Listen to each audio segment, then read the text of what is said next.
Hi friends, we are starting a new series understanding the concept of SQL programming by animation.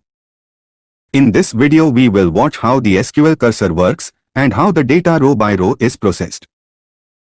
Let us start. We have a table with the data of the students. In this table we have the roll number, student name, marks in the science and marks in the math for the 5 students. Now our job is to print the mark sheet of all these students one by one, and for this purpose we'll use the fast forward SQL cursor. As you can see, the cursor will pick the row one by one from the temporary record set. First it will take first row, the roll number 1, name is Anil, then the marks in science and marks in the math, and the calculated total is 112. Then next it will take second row, the roll number 2, name is Sunil, then the marks in science and marks in the math, and the calculated total 121. Then next it will take third row, the roll number 3, name is Ajay, then the marks in science and marks in the math, and the calculated total 77. As you can see already, we have written the code for using the cursor. So first statement is the declaration of the variables we require. In the second one, it is the declaration of the cursor named student_cursor, which creates temporary record set for select statement. So this statement stores the records in a temporary record set. Then we open the cursor named student_cursor.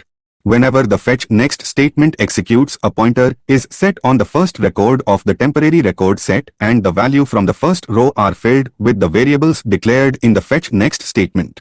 Now we set while loop for fetching all the rows from the temporary results, and the pointers return value 0 or -1. 0 means data exists and -1 means no data exists, and that value is stored in the fetch_status variable. So in the loop we have a condition till the value of the fetch status statement is 0, then loop will continue. The value from the columns of the first row are stored in the variables, and then we can print our custom mark sheet. Then fetch next statement set the pointer to the next row and fill the value from the columns of the second row. Again the variable in the while condition fetch status check the status of the pointer, so it returns the 0, and again it will print the data in the mark sheet form for the second row.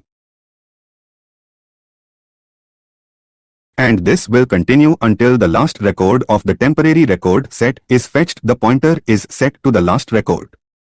After reading the last report, it means row number 5, then the cursor will move to the next record of the temporary result set in the end of the temporary record set. Again, when the condition is checked, the while condition, now the status of the pointer is the -1, and the loop terminate. Then it come to the close the cursor and the deallocate memory. At this point the memory of the computer is reclaimed and the temporary result set is deleted. This is how cursor works. Thanks for watching the video. Please subscribe the channel and like video.